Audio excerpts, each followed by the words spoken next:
பெண்களை குறித்து தியானிக்க வந்திருக்கிற சுவாமி, அதுவே மாதமாக நல்ல ஒரு பெண்களை பார்த்து அதை குணாதிசயங்களை ஆண்டவரே அப்பா நாங்கள் கற்றுக் கொடுக்கிறோம் ஐயா. உங்களோட வாழ்க்கையில் அதை கடைபிடிக்க எங்களுக்கு உதவி செய்ய இன்னைக்கு எடுக்கப்பட்ட அருமையான சகோதரி ஒப்பு கொடுக்கிறேன். ஆண்டவரே இந்த வேலையில சுவாமி எங்களோடு ஆண்டவரே அப்பா நீ பேசும்படியா நாங்கள் ஜெபிக்கிறோம். பரிசுத்த ஆவியானவர் பலமா இறங்கும்படியா நாங்கள் ஜெபிக்கிறோம் ஐயா. பேசுவது நீங்கள் அல்ல, பரிசுத்த ஆவியானவர் என்று சொன்னது போல ஆண்டவரே இந்த நேரத்தில் ஆண்டவரே அப்பா அந்த சகோதரிகள் ஊழியத்தை ஆண்டவரே நம்முடைய கரத்துல ஒப்பு கொடுக்கிறோம். நீங்க ஆளுமை செய்யுங்க, நடந்துங்க. இயேசுவின் நாமத்தில் பிதாவே, ஆமென் ஆமென். நம்ம அப்படியே உட்காருவோம். மறுபடியும் ஒரு முறை ஹல்லேலூயா ஹல்லேலூயா ஹல்லேலூயா. Thank you Lord. ஆமென். 1 ராஜாக்கள் 21ஆம் அதிகாரம் முதல் வசனம். மற்றவர்களுக்கு புரிகிற மாதிரி வாசிங்க. 2 ராஜாக்கள் 21 முதல் வசனம்.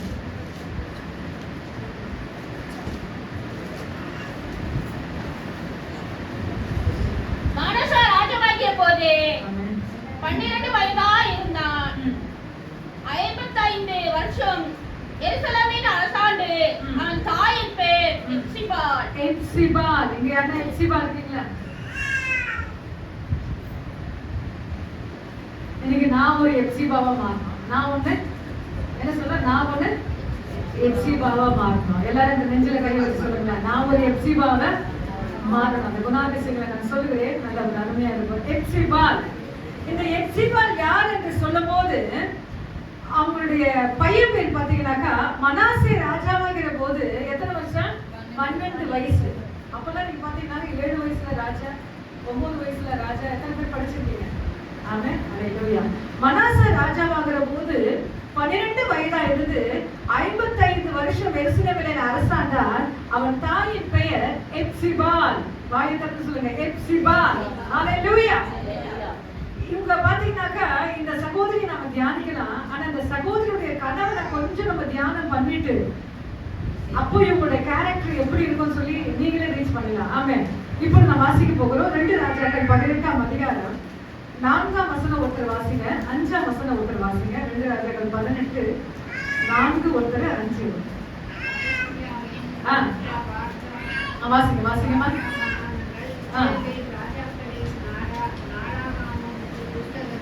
அம்மா 2 ராஜாக்கள் 18.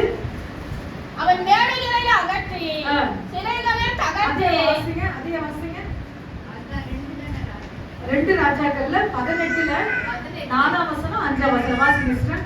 அவன் மேடைகளை அகற்றி சிலைகளை தகர்த்து விக்கிர தோப்புகளை வெட்டி தோசை பண்ணின வெங்கல சர்பத்தையும் உடைத்து போட்டு அந்த நாட்கள் மட்டும் இஸ்ரவேலின் புத்திரர் அதுக்கு தூபம் காட்டி வந்தார்கள். அதுக்கு என்று பெயரிட்டார்கள். 5ஆம் வசனம் ஒருத்தர் வாசிங்க. இஸ்ரவேல் தேவனாகிய கர்த்தரின் மேல் வைத்த நம்பிக்கைக்கு அவனுக்கு பின்னும் அவனுக்கு முன்னும் இருந்த யூதாவின் ராஜாக்கள் எல்லாம் அவனைப் போல் ஒருவனும் இருந்ததில்லை. வேதம் எசேக்கியா ராஜாவை அறிமுகப்படுத்துறது எப்படின்னா, அவருக்கு முன்னாடி அப்படி இல்லையா, பின்னாடி. நல்லா புரியுதுங்களா நான் சொல்றது? அந்த வசனத்துல 4ஆம் வசனத்துல ஒட்டச்சி அகற்றி தகர்த்து எத்தனை பேர் படிக்கிறீங்க? ஆமென். அதை நான் எப்படின்னா ஷார்ட் அண்ட் ஸ்வீட்டா சொன்னேன்னா, தகர்த்து வெட்டி உடைத்து. எப்படி பாத்தீங்களா? தகர்த்து வெட்டி உடைத்து. மோசே பண்றது பாருங்க, வெங்கல சர்மா அந்த கூட இவர் உடைச்சு போட்டாங்க. ஏன்னா அதை போய் தூபம் காட்டுறாங்க. அதை என்ன செய்யறாங்க? வணங்குறாங்களா? இது எதுவுமே இருக்கக்கூடாது, என் தெய்வம் தான் பெரியவர் என்று சொல்லி என்ன செஞ்சாங்க? சிலைகளை என்ன பண்ணிட்டாருன்னா உடைத்து போட்டார், வெட்டி போட்டார், தகர்த்து போட்டார். அதுக்கு கீழ்வாசல் சொல்றது, இப்படி செஞ்சவங்க ராஜாங்கத்துல வந்த உடனே, அரசு பதவியில வந்த உடனே, இதுக்கு முன்னாடியே யாரும் அப்படி இல்லையா, பின்னாடியும் யாரும் இல்லையா. நல்லா புரியுதுங்களா? முன்னாடியே இல்ல, பின்னாடியே இல்ல. அப்ப இவர் பேர் என்ன? இவர் பேர் என்ன? எசேக்கியா ராஜா. ஹல்லேலூயா. இவருடைய மனைவி பேர் தான் யாரு? எப்சிபா. இப்போ நம்ம ஏரியால ஒருத்தர் வந்துட்டாங்க. ஏதோ ஒரு அட்ரஸ் கேட்குறாங்க வச்சுக்கோங்க. அவர் ரொம்ப குடிகாரனா இருப்பாரு.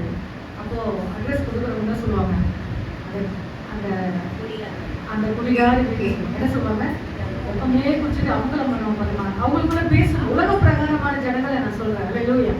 அதே மாதிரி ஒரு மனைவி அந்த கணவனுக்கு ஒரு மனைவி வரும்போது அவங்க அறிமுகப்படுத்தும் போது சொல்லுவாங்க குடிகார மனைவி. என்ன சொல்லுவாங்க? அதனாலதான் நான் சொல்றேன், இந்த எசேக்கியாவில தொட்டாதான் அவங்க நிலைமை எப்படி இருக்கும்னு உங்களுக்கு நல்லா தெரியும். ஆமென். அப்போ இவர் எப்படி இருந்தாருன்னா பக்தி வைராக்கியத்துல ரொம்ப பயங்கரமா இருந்தார். எப்படி இருந்தாரு?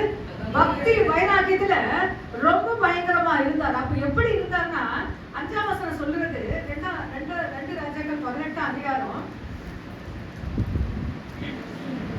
அவர் இஸ்ரவேலின் தேவனாகிய கர்த்தரின் மேல் வைத்த நம்பிக்கையிலே அவனுக்கு போதும். அந்த நம்பிக்கை தான் எனக்கு ரொம்ப ஹைலைட். அந்த நம்பிக்கை இன்னைக்கு நம்ம ஃபேமிலியில ஒரு 5 பேர் இருக்காங்க வச்சுங்க, அக்கா தங்கச்சி. அந்த அக்கா தங்கச்சி ஒருத்தர் ரொம்ப ஸ்ட்ராங்கா எந்த ஒரு அந்த கர்த்தரை ஆராதிக்கிற நாள் வரும்போது அவங்கள நோக்கி அவங்க வீட்டை நோக்கி ஒரு இன்விடேஷன் வந்தாலும் ஒரு அழைப்பு வந்தாலும் எங்க போக மாட்டாங்க.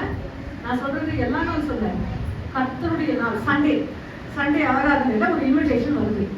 அப்ப அவங்க 4 அக்கா தங்கச்சில ஒருத்தவங்க மட்டும் ரொம்ப பக்தி வைராக்கியமா இருந்தா அவங்க 4 அக்கா தங்கச்சி என்ன சொல்லுவாங்கன்னா அவங்க அந்த நாள்ல வரமாட்டாங்க. எப்படி? ஆண்டவர் மேல நம்பிக்கை, ஆண்டவர் மேல அஃபெக்ஷன், ஆசை. அப்ப இது எப்சிபா யாருன்னு நான் உங்களுக்கு சொன்னல, இந்த அர்த்தத்தை நான் சொன்னல. எப்சிபா யாருன்னா என் பிரியம். யார் சொல்ற? என் பிரியம் நான் சொல்லிட்டேன் உங்களுக்கு. அல்லேலூயா. நல்லா புரியுதுங்களா? எப்சிபா யாருன்னா கர்த்தருக்கு ரொம்ப பிரியமானவர். அல்லேலூயா. கர்த்தருக்கு பிரியமானவர். அவங்க கணவன் பாத்தீங்கன்னாக்கா அரசு அந்த பொறுப்பு அந்த ராஜாங்கத்துல வந்த உடனே எல்லாத்தையும் உழைச்சிட்டு, அதான் வசனம் சொல்றது, முன்னாடி இல்ல பின்னாடி இல்ல. அந்த நம்பிக்கை ஒரு ஆழமான நம்பிக்கை, ஒரு அதிசயமான ஒரு நம்பிக்கை. அல்லேலூயா. அவருக்கு விரோதமா இருக்க சனகரி கொஞ்சம் பைபிள் நீங்க படிச்சீங்கன்னா 18 அதிகாரத்துல அந்த சனகரி இந்த எசேக்கியாவுக்கு விரோதமா இருக்கும்போது அவன் சொல்ற ஒரு வார்த்தை, அதுதான் நான் படிக்க போறேன் உங்களுக்கு. அந்த வார்த்தை என்னன்னா, அந்த நம்பிக்கை சொல்றதுனால அங்க நிக்கிறேன் நானு. 18:30 வாசிங்க. கர்த்தர் நம்மை நிச்சயமாய் தப்புவிப்பார். ஆமென். இந்த நகரம் அசரியா ராஜாவின் கையில் ஒப்புக் கொடுக்கப்படுவதில்லை என்று சொல்லி எசேக்கியா உங்களை கர்த்தரை நம்ப பண்ணுவான். இந்த இடத்துல சனகரி சொல்லுகிறான், அவன் கிட்ட போனீங்கன்னா அவன் என்ன செய்வானா? சொல்லுங்களேன். அவன் கிட்ட போனீங்கன்னா என்ன செய்வீங்க? கர்த்தர் தப்புவிப்பான் என்று சொல்லி நம்ப வைப்பான். இல்ல, அவன் கிட்ட நீங்க போனீங்கன்னா அவன் ஆண்டவரை உங்களை நம்ப செய்வான். புரியுதுங்களா நல்லா சொல்றது? அவன் எசேக்கியாவு கிட்ட நீங்க போனீங்கன்னாக்கா கர்த்தரை நம்ப செய்வான். நீங்க எப்பவுமே ஒரு 5 பேர்ல ஒருத்தர் ஆண்டவரை ரட்சிக்கப்பட்டாங்கன்னா நிச்சயமாக அவங்க என்ன செய்வாங்கன்னா, யாராவது அவங்க கிட்ட வரும்போது அவங்களை யார் அறிமுகப்படுத்துவாங்க? ஆண்டவர். நல்லா புரியுதுங்களா நான் சொல்றது? அந்த நம்பிக்கை அவங்கிட்ட மட்டும் இல்ல, அந்த ஊர்லயும் கொண்டு வந்தா விசேஷமா தனிப்பட்ட விதத்தில் அவனை யாரெல்லாம் சந்திக்கிறார்களோ வசனம் சொல்லுகிறது, சனகரி சொல்லுகிறான், அவன் கிட்ட போனீங்கன்னா அவன் கர்த்தரை நம்ப பண்ணுவான். எத்தனை பேர் இந்த ஊழியத்தை செய்யுங்க? ஆமென். எஸ் சொல்லுங்க. ஆமென். அல்லேலூயா. ஏன்னா என்கிட்ட யாராவது ஒருத்தர் வந்துட்டா என் தெய்வத்தை அவங்களுக்கு காண்பிக்கணும். என்கிட்ட தனிப்பட்ட முறையில் அது வாலிபமா இருந்தாலும் சரி, இந்த சிறு வயதா இருந்தாலும் சரி, சகோதரிகளா இருந்தாலும் சரி, என்கிட்ட ஒரு நபரை என் ஆண்டவர் அனுப்புவாரானால் அவர்களுக்கு என் ஆண்டவரை நான் அறிமுகப்படுத்தியே நான் ஆக்க வேண்டும். நான் அதிகமா சொல்ல முடியுதா? இன்னைக்கு ஜேஜேநகர்ல பல பேர் பல சபைகளுக்கு போகிறார்கள். இவங்க எல்லாம் ஒரு மனமா வந்துட்டா இந்த இடத்துல என்ன உண்டாகும்? ஒருத்தர் மட்டும் சொல்லல, இங்க இருக்கிற எல்லா சபைகள் இருக்கிற விசுவாசிகள் ஒன்று கூடி அல்லேலூயா. இல்ல அவங்க வீட்டுல அதிகமா ஜெபிக்கலாம், இயேசுவை பத்தி சொல்லலாம். அதிகமா அந்த வைராக்கியம் அவங்களுக்குள்ள இருக்குமானால் நிச்சயமா இந்த இடத்தை ஆண்டவர் அசைய செய்வார். அது சுனாமி போன்றதா இருந்தாலும் சரி, அது ஜேஜே நகரா இருந்தாலும் சரி. அல்லேலூயா. இன்னைக்கு எசேக்கியா நம்பிக்கையா இருந்தாரு. சனகரி சொல்லுகிறான், அவனிடத்தில் நீங்கள் போவீர்களானால் கர்த்தரை நம்ப செய்வார். இந்த குணாதிசயம் நமக்கு வேணும். அப்ப நான் இது இன்னைக்கு எசேக்கியா பத்தி சொல்றேன். அவங்க மனைவி பத்தி நீங்க எப்படி செய்யலாம்? நீங்க எப்படி புரிஞ்சுக்கலாம்? சொல்லுங்களேன். எசேக்கியா பத்தி சொல்லிட்டேன். அவர் வைராக்கியம் உள்ளவர்கள். அவர் தகர்த்தார், வெட்டி போட்டாரு. அப்ப என்ன செஞ்சுட்டாரு? உடைத்து போட்டார் எல்லா சிலைகளும். அவர் ராஜாங்கத்துல வந்தவரை எல்லா காரியத்தையும் தகர்த்து தேசத்துல இன்னைக்கு தேவனாய் கர்த்தரை முற்றிலுமாய் அவர் அறிமுகப்படுத்த ஆரம்பித்தார். ஆனா அவருடைய வாழ்க்கையில ஆண்டவர் என்ன செஞ்சிட்டாரு? பெரிய ஆசீர்வாதங்களை கொடுத்தார். ஹல்லேலூயா. அப்போ இந்த எப்சிபா எசேக்கியாவுடைய மனைவி. எப்சிபா யாரு? இவங்களுக்கு பெண்கள் தான் என்னன்னா மனாசே. என்னது? மனாசேவுடைய சப்ஜெக்ட் பாத்தீங்கன்னா ரொம்ப ஆப்போசிட். அப்பாவுக்கு ரொம்ப ஆப்போசிட். எத்தனை பேர் பைபிள் படிச்சீங்க எனக்கு தெரியாது.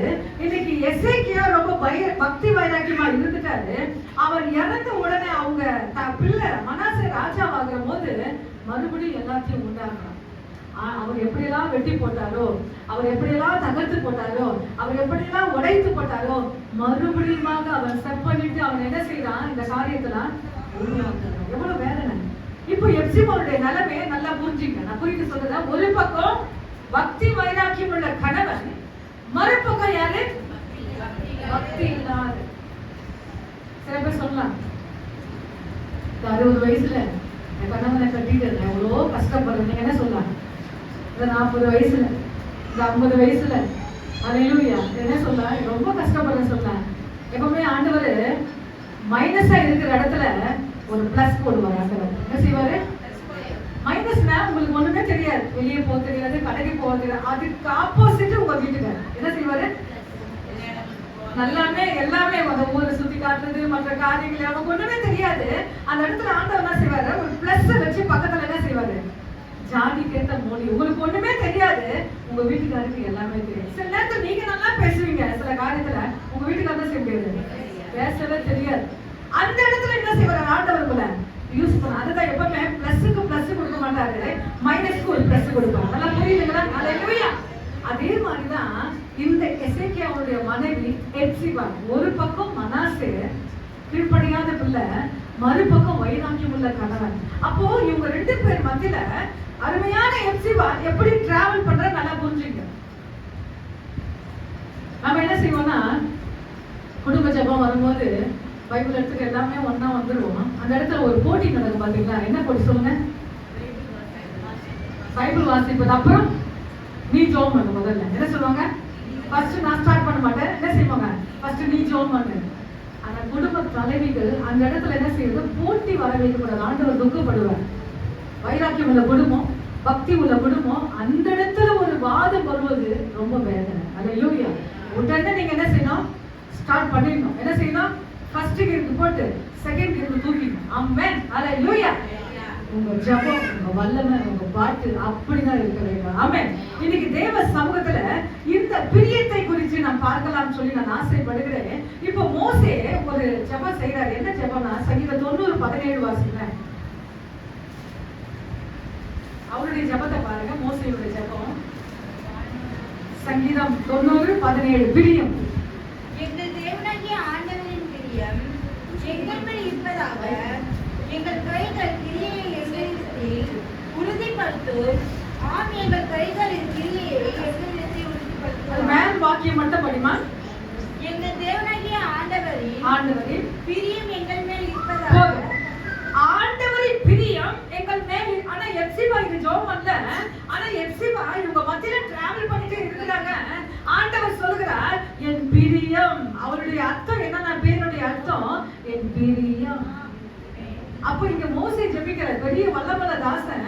அவர் சொல்றாரு, உங்க பிரியம் என்ன எப்படி இருக்கும்? வாசிங்க. எங்க மேல இருப்பதா. இப்போ நீங்க ஒரு லைன் சேர்த்துக்கணும். எப்பவுமே ஜெபிக்கிறீங்களா? எப்படி ஜெபிக்கிறீங்க சொல்லுங்க? எப்படி ஜெபிக்கிறீங்க? ஜெபங்க நீங்க எப்படி ஜெபிக்கிறீங்க? சில பேர் ஒரு ட்ரீட் பண்ணுவாங்க தெரியுமா? வேலைக்கார மாதிரி பண்ணுவாங்க. என்ன பண்ணுவாங்க? இதை செய்யணும், செஞ்சுதான் நீங்க ஆகணும், இதை பண்ணிதான் ஆகணும், இல்லைன்னா அவ்வளவுதான். ஆண்டவர் என்ன செய்வாங்க? வேலைக்கார மாதிரி ட்ரீட் பண்ணுவாங்க. இந்த ஜெபம் ஸ்டைல் மாறணும். அவர் மோசே சொல்கிறார், உமது பிரியம் எங்கள் மேல் இருப்பதாக. எதுக்குமே ஜெபிக்கலாது. என்ன சொல்றாருன்னா, உமது பிரியம் எங்கள் மேல். நீங்க ஒரு எக்ஸ்ட்ரா ஒரு லைன் சேர்த்துக்கலாம். காலையில் எழுந்த உடனே ஆண்டவரே உங்களுடைய பிரியம் எங்கள் மேல இருக்கணும். எத்தனை பேருக்கு புரியுது? ஹல்லேலூயா. ஆண்டவர் ஒரு வேலையாளமா நம்ம என்ன செய்யறோம்? அது இது என்னென்னமோ சொல்றோம். சொல்லிட்டு என்ன செய்யறோம்? ஆண்டவர் இது தரல. ஆண்டவர் மேல கோபம். கர்த்தருடைய பிள்ளைகளை எந்த நேரத்துல என்ன கொடுத்தா உங்களுக்கு நல்லா இருக்கும்னு சொல்லி யாருக்கு தெரியுமா? தெய்வத்துக்கு தெரியும். ஹல்லேலூயா. அடம் பிடிக்க கூடாது. ஆமென். Praise the Lord. ஆனா இந்த இடத்துல மோசேயினுடைய ஜெபம், உங்களுடைய பிரியம் எங்கள் மேல் இருப்பதாக. இன்னொரு வசனம் சங்கீதம் 48 வாசிங்க. என் தேவனே, உனக்கு பிரியமானதை செய்ய விரும்புகிறேன். உமது நியாய பிரமாணம் என் உள்ளத்திற்குள் இருக்கிறது என்று சொன்னேன். ஆமென். ஹல்லேலூயா. என்ன சொல்றாரு? மறுபடியும் வாசிமா. என் தேவனே, உமக்கு பிரியமானதை செய்ய விரும்புகிறேன். உமக்கு பிரியமானதை செய்ய விரும்புகிறேன். ஹல்லேலூயா. ஆண்டவரை துக்கப்பட வைக்கக்கூடாது. ஆண்டவரை நோக்கடிக்க வைக்கக்கூடாது. எனக்கு அருமையான கர்த்தருடைய பிள்ளைகளே, எனக்கு அருமையான சகோதரிகளே, இந்த இடத்துல தாவீது சொல்லுகிறார், உமக்கு பிரியமானதை செய்ய நான் விரும்புகிறேன். உமது நியாய பிரமாணம், உடைய வார்த்தைகள், உடைய வசனங்கள், உடைய சத்தியங்கள் என் உள்ளத்திற்குள் இருக்கிறது. நம்ம தொட்டா நமக்குள்ள வசனம் வெளியே வரணும். என்ன வரணும்? நம்மளை ஒருத்தர் யாராவது கொஞ்சம் சீண்டிட்டாங்கன்னா நீங்க என்ன செய்யக்கூடாது? யுத்தம் பண்ணாதீங்க. என்ன வரணும் உங்களுக்குள்ள? வசனங்கள் கொப்பளிக்க வேண்டும், வார்த்தைகள் கொப்பளிக்க வேண்டும். அதனால அவர் சொல்லுகிறார், தாவீது, உடைய நியாய பிரமாணத்தின் வார்த்தைகள் என் வாயில இல்ல, என் உள்ளத்துக்குள் இருக்கிறது. வார்த்தைகள் அப்படி வரணும். ஜெபம் உட்கார்ந்தா ஹல்லேலூயா, வார்த்தைகள் வசனங்களும் இயேசுவின் நாமத்தினால் அதை கொப்பளிக்க வேண்டும். அதுக்கு வார்த்தை சொல்லுகிறது, உமக்கு பிரியமானதை செய்யணும். எது உங்களுக்கு நல்லா தெரியும்? ஆண்டவருக்கு இங்க போனா பிடிக்கும், இங்க போனா பிடிக்காதுன்னு உங்களுக்கு எத்தனை பேருக்கு புரியும்? நல்லா தெரியும்ல. இங்க நின்ன ஆண்டவருக்கு பிடிக்கும், இங்க நின்ன ஆண்டவருக்கு பிடிக்காது. ஆனா பிடிக்காத காரியத்தை நீங்க தொடர்ந்து செய்வீர்கள், ஆனா நிச்சயமாக நீங்கள் எப்சிபாவாக மாறவே முடியாது. ஹல்லேலூயா. எப்சிபா என்றால் என் பிரியம். கர்த்தர் சொல்றார், ஒரு பக்கம் மனாசே, ஒரு பக்கம் தேவனுக்கு விரோதமான காரியம் செய்கிற மனாசே, மறுபக்கம் கணவன், பயங்கரமான பக்தி, பயங்கரமான வல்லமை. ஹல்லேலூயா. தேசத்துல இப்படிதான் நடக்கணும்னு சொல்லி ஹல்லேலூயா சில ரூல் எல்லாம் அவர் போட்டாரு. ஆனா இதனுடைய நடுவுல யார் மாட்டிட்டு இருக்கானா? எப்சிபா.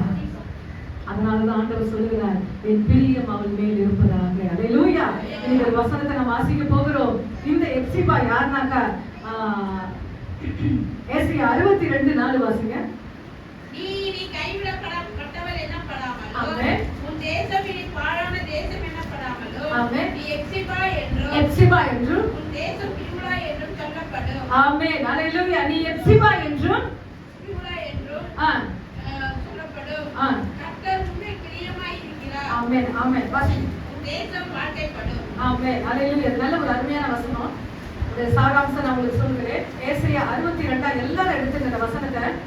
62 அதிகாரத்துல 4 வசனம், நீ இனி கைவிடப்பட்டவள் என்னப்படாமலும் உன் தேசம் இனி பாழான தேசம் என்னப்படாமலும் நீ எப்சிபா என்றும் உன் தேசம் பியூலா என்றும் சொல்லப்படும். கர்த்தர் உன்மேல் பிரியமா இருக்கிறார், உன் தேசம் வாழ்க்கைப்படும். எப்சிபா என்றா என்ன சொல்லுங்க? கர்த்தர் பிரியமா இருக்கிறார். பியூலா என்றால் உன் தேசம் வாழ்க்கைப்படும். எழுதி கொள்ளுங்க. எப்சிபானா கர்த்தர் உன்மேல் பிரியமா இருக்கிறார், பியூலா என்றால் உன் தேசம் வாழ்க்கைப்படும். இது என்ன அர்த்தம்னா, இஸ்ரவேல் ஜனங்க, நீங்க யாத்திரா புஸ்தகத்தை எத்தனை பேர் படிச்சிருக்கீங்க? உனக்கு கொடுக்கிற தேசம் பாலும் தேனும் ஓடுகிற தேசம். உனக்கு கொடுக்கிற தேசம் அப்படின்னா அங்க ஆறுலா பாலா இருக்குமா? ஆறுலா தேனா இருக்குமா? இல்ல, செழிப்பு, ஆசீர்வாதம். அப்ப அவங்க தேசத்துல, இஸ்ரவேல் தேசத்துல, இன்னைக்கு எருசலேம் நகரத்துல அவ்வளவு ஜனங்க நல்ல பிரமாண்டமா இருக்கிறாங்க.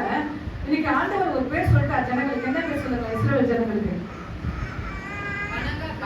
சூப்பர். அதெல்லாம் நான் விரும்புறது. ஆமென். ஹல்லேலூயா. என்னுடைய ஆவிக்கு ஒத்து போனா சூப்பர். ஆமென். வணங்கா கழுத்துள்ள ஜனங்க. ஏன் சொல்லிட்டார் சொல்லுங்களேன்? கொஞ்ச நேரம் நல்லா இருப்பாங்க, ஒரு கிரியை பார்த்துருவாங்க, தண்ணீர் ரத்தமா வந்து பார்த்துருவாங்க, செங்கடல் பிரிஞ்சது பார்த்துருவாங்க, ஒரு 6 மாசம் நல்லா இருப்பாங்க. அடுத்த 6 மாசம் எப்படி இருப்பாங்க? அப்படியே உள்டாவாயிடும். ஹல்லேலூயா. அப்படியே ஒரு ஹல்லேலூயா பாகால்களை வணங்க ஆரம்பிச்சிடுவாங்க.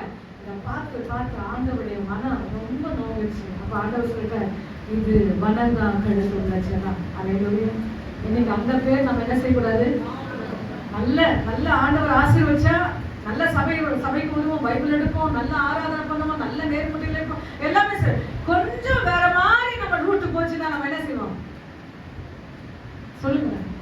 வர்றது குறைஞ்சிடும், கைத்தட்டல் குறைஞ்சிடும், ஆண்டவருக்குள்ள போற எல்லா காரியம் குறைஞ்சிடும். அதுதான் ஆண்டவர் என்ன செய்யணும்னா துக்கப்படுத்துகிறது. இன்னைக்கு இந்த வசனம் என்ன சொல்லுகிறதா, எப்சிபா என்றால் உன்மேல் பிரியமா இருக்கிறார், கர்த்தர் உன்மேல் பிரியமா இருக்கிறார். யூதா என்றால் உன் வாழ்க்கை என்ன சொல்லுங்க, உன் தேச வாழ்க்கை படம். சூப்பர், உன் தேச வாழ்க்கை படம். அப்ப இது என்னன்னா, இஸ்ரவேல் ஜனங்க பாலும் தேனும் ஓடுற ஜனத்தை அந்த தேசத்துல நல்ல சந்தோஷமா இருந்தாங்க. விருட்சங்களை பாத்தீங்கன்னாக்கா இப்ப நம்ம ஊர்ல இருக்கு பாத்தீங்களா படம், எவ்வளவு இருக்கு, இந்தோடு நல்லா நம்ம ஸ்லாங் இந்தோடு இருக்கும் சொல்லுவாங்க. ஆனா இஸ்ரவேல் தேசத்துல ஒரு படம் பாத்தீங்கன்னா நல்லா பெருசு பெருசா இருக்குமா, விருட்சங்கள் அவ்வளவு பெருசு பெருசா இருக்குமா, திராட்சை பழம் அவ்வளவு பெருசா இருக்குமா. அவங்க அதிகமா ஆண்டவரை விட்டு பின் வாங்கிட்டு போன உடனே ஆண்டவர் என்ன செய்யறாருன்னா ஆப்போசிட் இருக்கிற ஆட்களை ஒப்பு கொடுத்துறாரு. இவங்க என்ன பண்றாங்கன்னா கைதியா வெளியே கொண்டு போறாங்க, எங்க பாபிலோன் நகரத்துல கொண்டு போறாங்க. அப்போ சங்கீத புஸ்தகத்துல ஒரு வசனம் இருக்கு, சங்கீதம் 137 ஒருத்தர் வாசிங்க, முதல் வசனம் ஒருத்தர் வாசிங்க. அவங்க நாட்டை குறிச்சு எப்படி அழுதாங்க, சங்கீதம் 137 முதலாம் வசனம். பாபிலோன் ஆறுகள் அருகே நாங்கள் உட்கார்ந்து அங்கே சீயோனை நினைத்து அழுதோம். போதும், பாபிலோன் ஆற்றங்கரையில நினைத்து எதை பார்த்து அழுதாங்களா, ஐயோ பாலும் தேனும் ஓடுற தேசத்துல அவ்வளோ சந்தோஷமா இருந்தோமே, அவ்வளோ பழங்கள்லாம் சாப்பிட்டோமே, இப்ப அடிமையாக இருக்கிறோமே. அப்ப என்ன பண்ணிட்டாங்கன்னா இத நினைச்சு அழுத உடனே, எப்பவுமே நம்ம ஆண்டவர் கண்ணீருக்கு ரொம்ப வேல்யூ. என்ன பண்றது, உங்க பிள்ளைங்க மதிக்கிறாங்களோ, உங்க வீட்டுக்காரர் மதிக்கிறாங்களோ, உங்க வீட்டுக்காரர் பாக்குறாங்களோ இல்ல, என் ஆண்டவர் நீ அழுத உடனே என் ஆண்டவர் இறங்குகிற தேவனாய் இருக்கிறார். ஹல்லேலூயா. உடனே அவர் சொல்லுகிற வார்த்தை, இனி நீ கைவிடப்பட்டவள் இல்லை. வாசிப்போம் அந்த வசனத்தை மறுபடியும். சங்கீதம் 62 4ஆம் வசனம். இனி நீ கைவிடப்பட்டவள், வாசிங்க. நீ இனி கைவிடப்பட்டவள் எண்ணப்படாமலும், உன் தேசம் இனி எப்சிபா பாழான தேசம் எண்ணப்படாமலும், பாழான தேசம் எண்ணப்படாமலும் நீ எப்சிபா என்றும் உன் தேசம் யூதா என்றும் சொல்லப்படும். கர்த்தர் உன்மேல் பிரியமாய் இருக்கிறார், உன் தேசம் வாழ்க்கைப்படும். மறுபடியுமா உனக்கு ஒரு வாழ்க்கையை கொடுப்பேன். எங்கன்னா மறுபடியுமா இஸ்ரவேல் தேசத்துல கொண்டு போய் உன்னை உட்கார வைப்பேன். ஹல்லேலூயா. புரியுதுங்களா? சிறைப்பட்டவங்க கொண்டு போய் விட்டார்கள், ஆனா வசனம் சொல்லுகிறது, இனி நீ கைவிடப்பட்டவன் அல்ல, உன் தேசம் வாழ்க்கைப்படும், கர்த்தர் உன்னை பிரியமா. அப்ப நம்ம என்ன செய்யணும்னா, ஒரு தப்பு பண்ணிட்டோம்னா உடனே என்ன செய்ய விட்டுணும், நல்லது. உடனே ஆண்டவர்கிட்ட மனம் திரும்பி ஆயிட ஆரம்பிங்க. அதனால ஒரு ரொட்டீனாவே இதை நீங்க பண்ணிட்டீங்கன்னாக்கா, ஒரு வசனம் சொல்லுகிறது, என்ன சொல்லுகிறதுன்னா, வசனம் யாருக்கெல்லாம் தெரியுங்களா, இன்னும் கொஞ்சம் முன்னாடி, தன் பிடரியை கடினப்படுத்துகிற தன் பிடரியை கடினப்படுத்துகிறவன் சகாயமின்றி சலுகையில. ஆண்டவர் மன்னிச்சுவார், இல்ல சொல்ல. அதுதான் உங்க வாழ்க்கையை அப்படியே நான் ஜோம் பண்ண மன்னிச்சிட்டேன், நான் ஜோம் பண்ணோம்னா ஆண்டவர் இறங்கிடுவார், அப்படியே உங்க வாழ்க்கை போச்சுன்னா நிச்சயமா அது கஷ்டம் என்று வசனம் சொல்லுகிறது. ஹல்லேலூயா. என் ஆண்டவர் கண்ணீருக்கு என் ஆண்டவர் இறங்குகிற தேவன். அதையே சில பேர் என்ன செய்வாங்கன்னா மிஸ்யூஸ் பண்ணுவாங்க. அப்படிப்பட்ட ஒரு ஜெபங்கள் நமக்கு இருக்க. செஞ்சுட்டீங்க, தெரியாம பண்ணிட்டீங்க, ஆண்டவருக்கு எக்ஸ்கியூஸ் கேளுங்க, கர்த்தர் நிச்சயமாய் மன்னித்து அவர் மறக்கிற தேவனாக இருக்கிறார். ஹல்லேலூயா. இந்த வசனம் சொல்கிறது, அந்த 137ல சீயோனை குறித்து நாங்கள் அழுதோம். இப்போ 5 பிள்ளை இருக்கு உங்க வீட்டுல, என்ன இருக்கு, எத்தனை பிள்ளை, ஒரு 3 பிள்ளையோ 2 பிள்ளையோ இருக்கு. ஒரு வீட்டுல ஒரு அம்மா கிட்ட போய் ஒரு பேட்டி கொடுக்குறாங்கன்னு வச்சுங்க. இந்த 3 பிள்ளை உங்களுக்கு எந்த பிள்ளை பிடிக்கும்னா அம்மா என்ன சொல்லுங்க, கடைசி பிள்ளை இல்ல, இன்னும் கொஞ்சம் கிட்ட. சூப்பர். அம்மா இத சொன்ன, என்னதான் உனக்கு பிரச்சனை, என்னதான் தலைவலி வந்தாலும் நான் இதை போய் வாங்கிட்டு வா சொன்ன உடனே என்ன செய்வான், கட்டு தடுமாறி இப்ப வாங்கி வந்து நிக்கிறான் பாருங்க, அவன் தான் அங்கீகரிக்கப்படுகிறான். தாய் இறுதியத்துல அவன் தான் அங்கீகரிக்கப்படுகிறான். அப்ப 3 புள்ள ஒரு புள்ள அம்மா நேசிக்குதுன்னா அது வித்தியாசம் தான். இப்ப இயேசுவை நம்ம பார்க்க போறோம். இப்ப வசனம் சொல்லுகிறது, அங்க பரலோகத்தில் இருக்கும்போது அவர் தேவகுமாரன், பரலோகத்தை நல்லா கேளுங்க, வசனம் எல்லாம் ஃபுல்லா படிக்கணும், நமக்கு டைம் இல்ல. பரலோகத்தில் இருக்கும்போது அவர் தேவகுமாரன் பூமியில வந்து அவருடைய சித்தத்தை செய்யும் போது இதா ஒரு வார்த்தை சொல்றாரு. யாராவது டக்குன்னு சொல்லுங்க, நேசகுமாரன். எங்க ரைட் ஹேண்ட் சைடுல சூப்பர் வார்த்தை. ஆமென். ஹல்லேலூயா. பரலோகத்தில் அவர் தேவகுமாரன் பூமியில என் தெய்வத்தினுடைய பிதாவுடைய சித்தத்தை செய்யும் போது அவர் சொல்லுகிறார், இவர் என் நேசகுமாரன், இவரில் நான் பிரியமா இருக்கிறேன். ஹல்லேலூயா. அடுத்தது மறுரூபம் அடைங்க. மறுரூபம் இயேசுவும்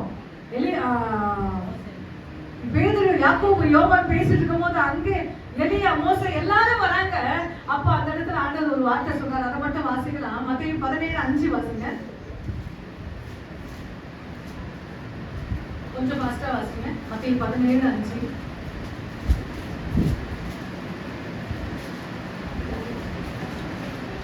அவன் பேசுகையில் இதோ ஒளியுள்ள ஒரு மேகம் அவர்கள் மேல் நிழலிட்டது. இவர் என்னுடைய நேசகுமாரன், இவரில் பிரியமா இருக்கிறேன், இவருக்கு செவி சாய்ங்க, இவர் வார்த்தையை கேளுங்க.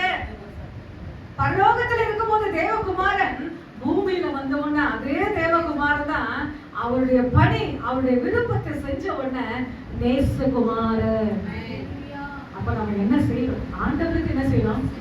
செவி சாய்க்கணும். அவருக்கு பிரியமானதை நம்ம செய்யணும். நல்லா புரியுதுங்களா?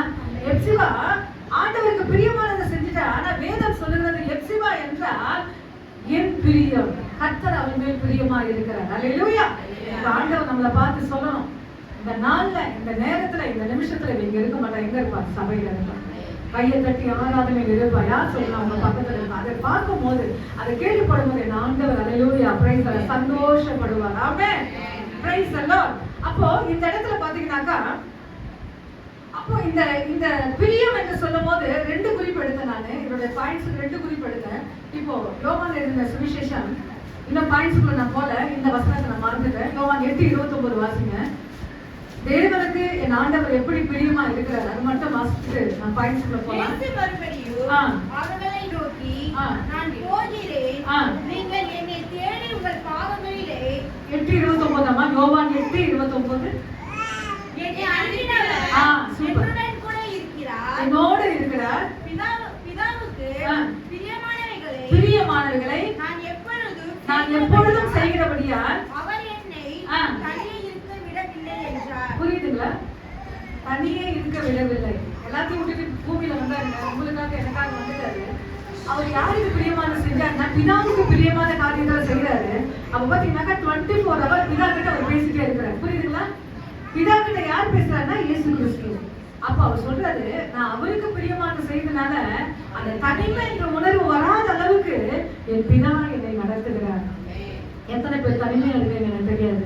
சில பேர் பாத்தீங்கன்னாக்கா பிள்ளைகள் இருந்தும் தனிமையான சூழ்நிலை இருப்பாங்க, கணவன் இருந்தும் தனிமையான சூழ்நிலை இருப்பாங்க. ஆனா நீங்க விடாமல் அவர்கிட்ட நீங்க பேசி இருப்பீர்கள். ஆனால் நிச்சயமா அந்த உணர்வு, அந்த தனிமை என்ற அந்த எண்ணங்கள் நமக்கு வராமல் கர்த்தர் ஒரு சுபிட்சத்துக்குள்ளே, ஒரு சேமத்துக்குள்ளே, ஒரு மகிழ்ச்சிக்குள்ளே கர்த்தர் நம்மை நடத்துகிற தேவனாக இருக்கிறார். நிறைய பேர் சொல்லுவாங்க, பிள்ளைங்க இருக்குங்க அதனால வேஸ்ட், கணவன் இருக்கிறாருங்க ஆனா வேஸ்ட், நான் எப்படி இருக்கேன் அனாதையா இருக்க சொல்லுவாங்க. அந்த வார்த்தை யார் கேட்கிறாரு? என் ஆண்டவர் கேட்கிறார். அல்லேலூயா.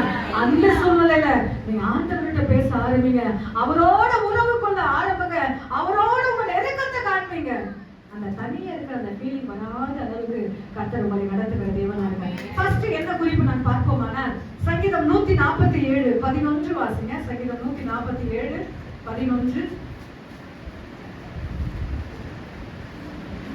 தமக்கு பயந்து ஆமென். தமது கிருபைக்கு காத்திருக்கிறவர் மேல் கர்த்தர் பிரியமாய் இருக்கிறார். ஆமென். தமக்கு பயந்து, ஃபர்ஸ்ட் கீழ்ப்படிதல். தமக்கு பயந்து தமது கிருபைக்கு காத்திருக்கிறவர்கள் மேல் பிரியமா இருக்கு. எப்பவுமே பயம் வந்துட்டு ஆட்டோமேட்டிக்கா என்ன வந்து சொல்லுங்களேன், பயம் வந்துருச்சு ஆட்டோமேட்டிக் அடுத்தது அதோட ஒட்டிட்டு வரும், கீழ்ப்படிதல் வரும். பயம் வந்துட்டாலுமே ஒரு ஸ்கூலுக்கு போறோம், அந்த டைமிங்ல இல்லைன்னா நம்ம என்ன செய்வாங்க, முட்டி போட வச்சிருவாங்க. என்ன பண்ணுவாங்க? முட்டி போட வச்சிருவாங்க. அந்த பயத்தோட என்ன செய்வாங்க, அந்த டைமிங் 5 நிமிஷத்துக்கு முன்னாடி என்ன செய்வோம் பிள்ளைங்களா, நம்ம எல்லாம் அதுல கடந்து வந்திருக்கோம், போய் உட்காந்துருவோம். கரெக்டா அந்த பெல்லுக்கு போய் முன்னாடி ஆயிடும். அப்ப வந்து டீச்சர் பேசுற ஒவ்வொரு வார்த்தையும் நம்ம என்ன செய்வோம், உட்கார்ந்தா எழுந்துக்கணும். யாருக்கு கீழ்படுறீங்க? மிஸ்ஸுக்கு. அப்போ இந்த இடத்துல பயம் வந்துட்டா என்ன ஒரு ஆட்டோமேட்டிக்கா கீழ்படுத்தலாம். அது ஆண்டவர் சொல்றாரு இந்த இடத்துல, அவர் தமக்கு, திரும்பி அந்த வசனத்தை வாசிங்க. 147:11. தமக்கு பயந்து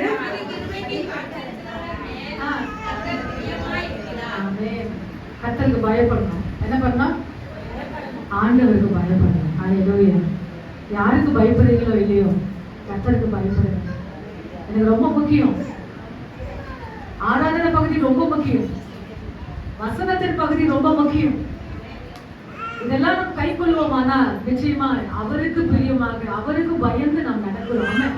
அவர் என்ன கொடுக்கிறாருன்னா, நீங்க அவருக்கு பயந்தீங்கன்னா அவருடைய ஜூம் கேமரா என்ன செய்வார்னா உங்க மேல போக்கஸ் பண்ணுவார். உங்களுக்கு தெரியாதுங்க, நீங்க எவ்வளவு பயந்து ஆண்டவருக்கு காத்திருக்கிறீங்களோ அவருடைய கேமரா யார் பக்கம் போகுது? என் ஆண்டவருடைய கண்கள் பார்வை யார் பக்கம் போகுது?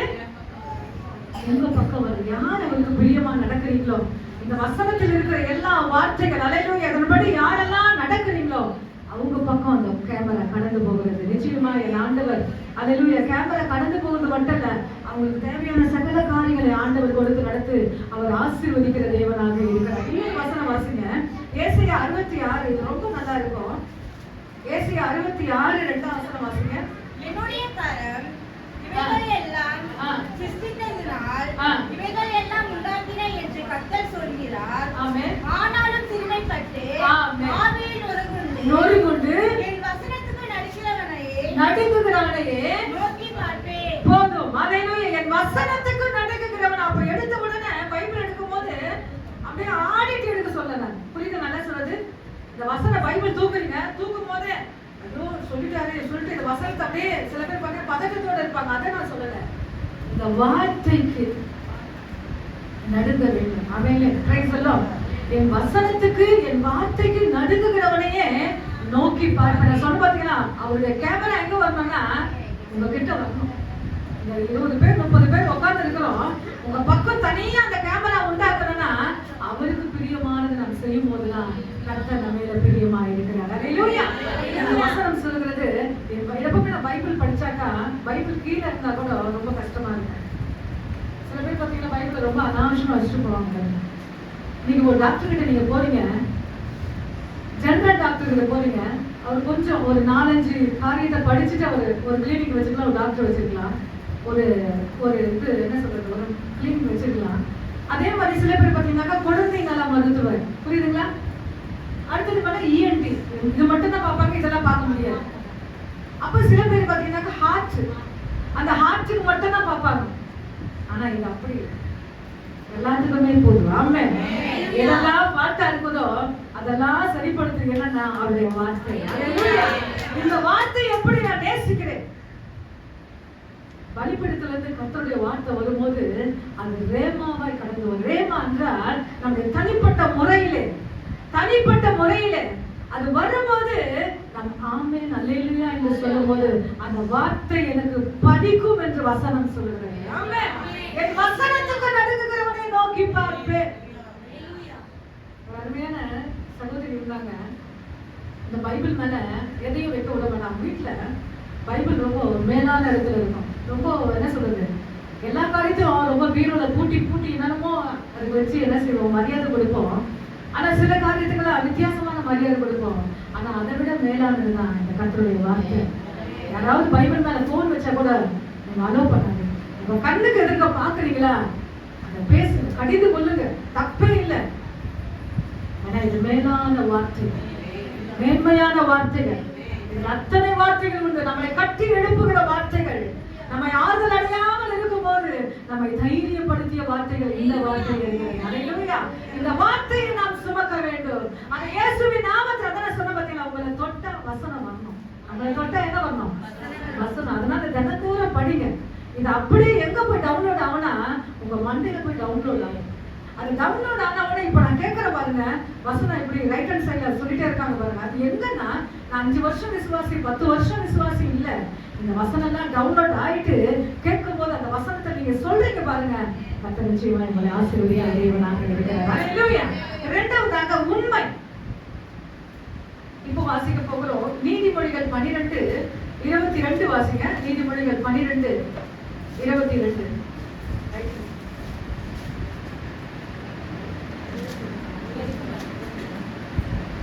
நீதிமொழிகள் 12:22.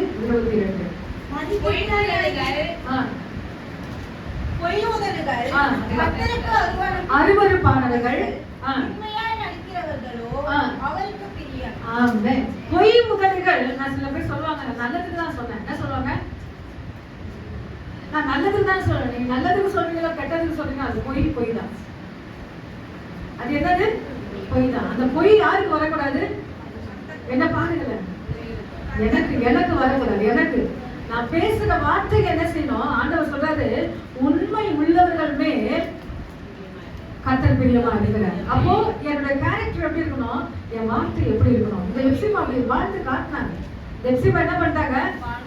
இந்த பக்கம் பையன் சரியில்லை, இந்த பக்கம் கணவன் எங்கேயோ இருக்கிறார், கர்த்தருடைய பாதையில பயங்கரமா இருக்கிறார்.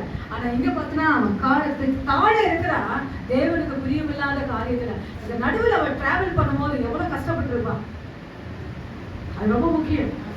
எனக்கு பிள்ளைங்க இருக்காங்க, ரட்சிக்கப்படாத பிள்ளைங்க இருக்கிறாங்க, அப்படி இப்படி நம்ம சொல்றோம். அதுக்காக நீங்க அதிகமா ஜோம் பண்ணிருக்கீங்களா?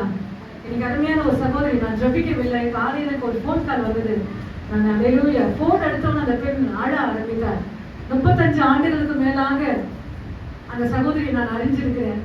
போன் எடுத்த உடனே போன் அழுதுச்சு. அதுக்கு முன்னாடி எனக்கு ஒரு அவங்க அம்மா போன் பண்ணி, இந்த நேரத்துல என் பொண்ணுகிட்ட ஒரு வார்த்தை நீங்க பேசுனீங்கன்னா ரொம்ப நல்லா இருக்கும் சொன்னாங்க. நான் சொன்னோன்னு, அக்கா நான் உடனே நான் பேசுறேன், நீங்க போனை கட் பண்ணுங்க. ஏன்னா அவங்க அம்மா இங்க போக முடியாது, மருமக சரியில்லை. அப்போ உடனே நான் போன் எடுத்து நான் பேசும்போது எடுத்த உடனே அழ ஆரம்பிச்சேன்.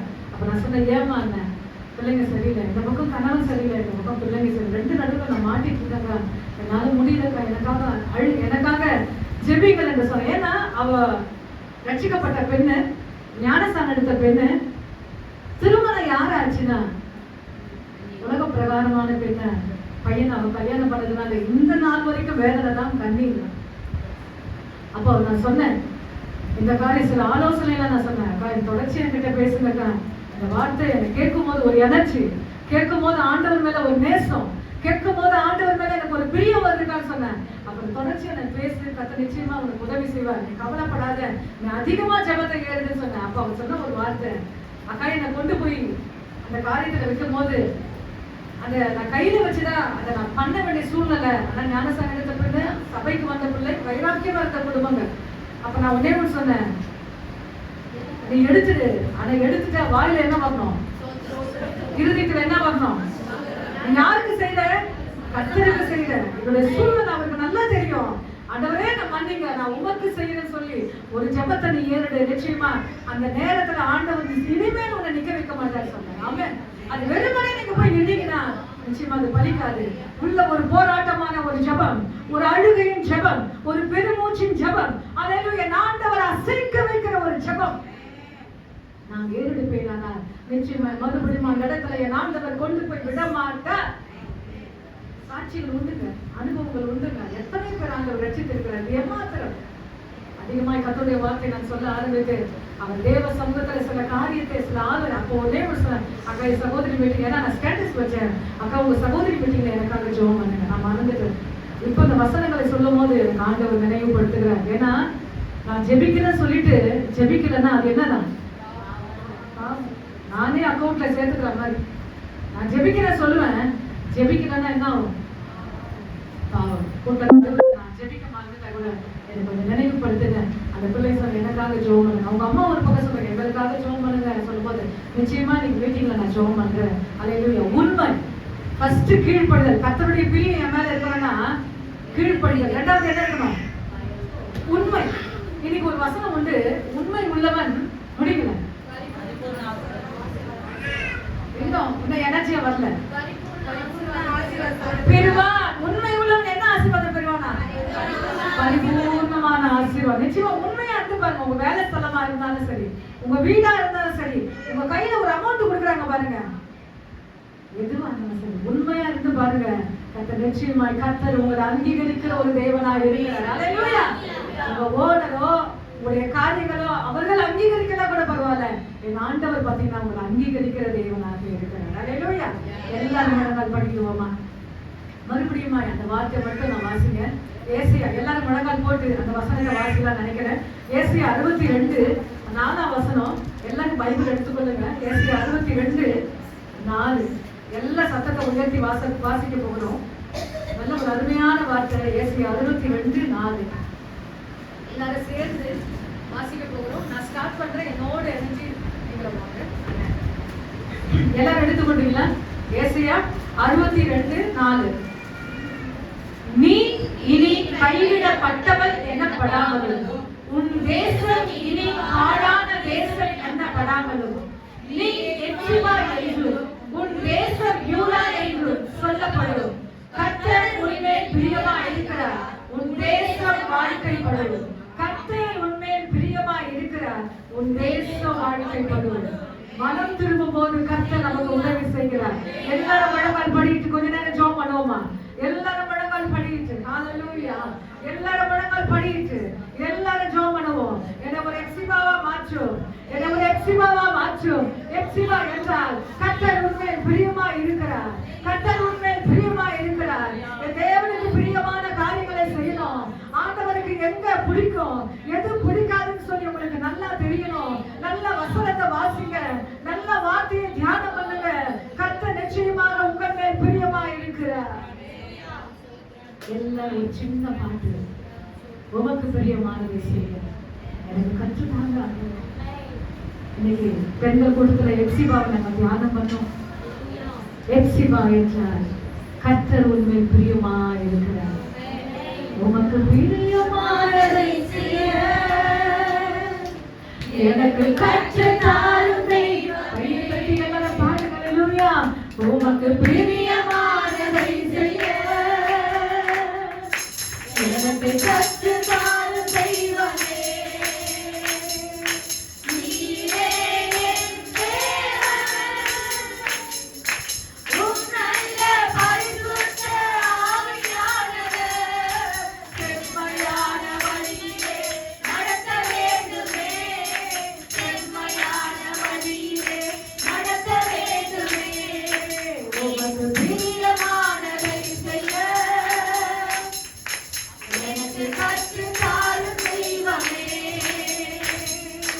உமக்கு பிரியமானதை செய்ய எல்லாரும் பாடுங்க. எனக்கு கற்றுத்தாரும் தெய்வம். ஆமென். நீரே என் தேவன், நீரே என் தேவன். உம் நல்ல பரிசுத்த ஆவியானவர் செம்மையான வழியிலே நடத்த வேண்டுமே, செம்மையான வழியிலே நடத்த வேண்டுமே. மேக சம்பமே, அக்னி சம்பமே, தேற்றும் தெய்வமே, துணையாளரே. மேக சம்பமே, அக்னி சம்பமே, தேற்றும் தெய்வமே, துணையாளரே. உம்மை நோக்கி என் கைகளை உயர்த்தி உயர்த்தி மகிழ்கிறேனையா. உம்மை நோக்கி என் கைகளை உயர்த்தி உயர்த்தி மகிழ்கிறேனையா. வறண்ட நிலம் தவிப்பது போல் என் ஆன்மா உமக்காக ஒவ்வொரு நாளும் ஏங்கி ஏங்கி தவிக்கிறேனையா. ஏங்கி ஏங்கி தவிக்கிறேனையா. எனது ஏக்கமே, எனது பிரியமே, எனது ஆசையே, எனது ஆசையே, எனது ஏக்கமே, எனது பிரியமே, எனது ஆசையே, எனது ஆசையே. உமக்கு பிரியமானதை செய்ய எல்லாரும் சொல்லுங்க. எனக்கு கற்றுத்தாரும் தெய்வமே. உமக்கு பிரியமானதை செய்ய எனக்கு கற்றுத்தாரும் தெய்வமே. கையை தூக்கி எல்லாரும் ஜெபம் பண்ணலாம். மோசே சொல்லுகிறார், உமது பிரியமான பாதையில நடத்துங்க. ஆண்டவரே, உமக்கு பிரியமாய் நடத்துங்க. ஆண்டவரே, உங்களுக்கு பிடிக்கும், அவங்களுக்கு பிடிக்கும் இல்லைன்னு கடுமையான கர்த்தருடைய பிள்ளைகளே, கர்த்தருக்கு பிரியமாக உமக்கு பிரியமானதை செய்ய எங்களுக்கு போதிப்பீராக, எங்களை நடத்துவீராக, எங்களை நடத்துவீராக. ஆண்டவரே,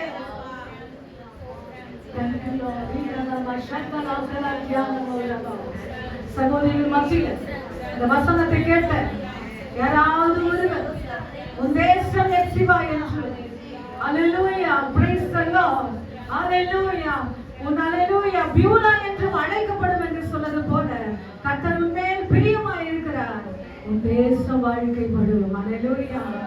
எப்சிபா என்றால் கர்த்தரின் பிரியம். அவருக்கு பிரியமான பாதை நம்மை நடத்தும்படியாக இந்த வசனத்தை கேட்டவங்க யாராவது ஒருவர் சத்தத்தை உயர்த்தி இந்த வசனத்துக்கு ஏற்ற மாதிரி உங்க ஜெபத்தை மாற்றி ஜோபை. ஆமென். Thank you, Lord. Thank you, Master. Thank you, Lord. Thank you, Lord.